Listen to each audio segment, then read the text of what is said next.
Okay, first thing here, because you're dividing with fractions, because you've got division, we're going to have to do a keep, change, flip. Keep, change, flip. We are going to keep the fraction on the left.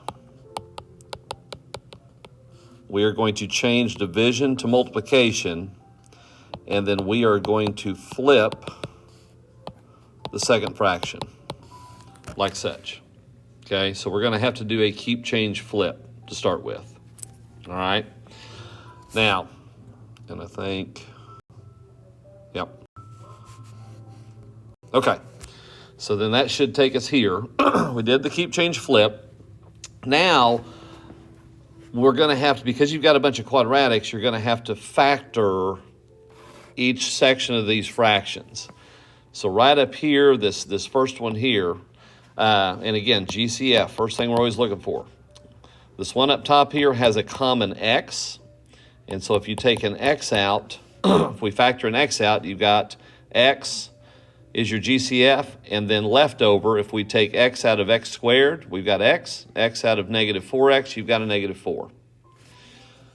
Down here on the bottom, it's a trinomial, first term, last sign.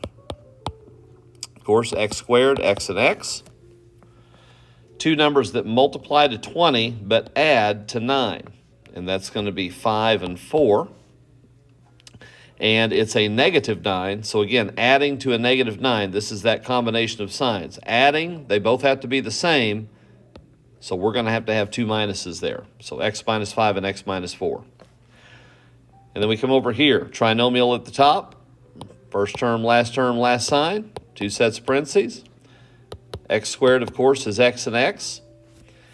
Multiply to 10, subtract to 3.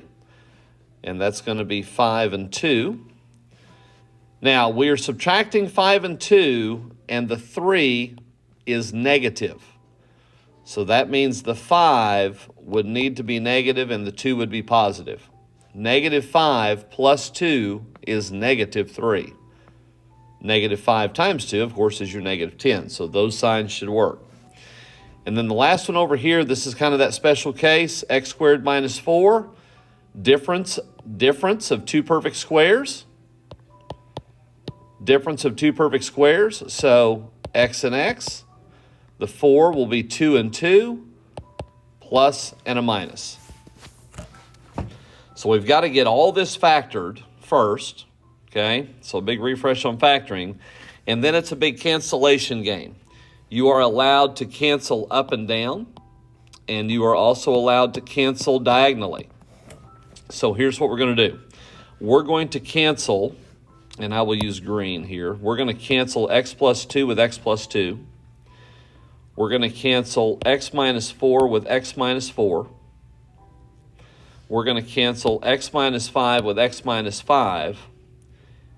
And I think the only things left are the x and that x minus 2. So our final answer, x is the only thing left up top. X minus 2 is the only thing left on the bottom. And that should be it. That should suffice. Check it out. Let me know.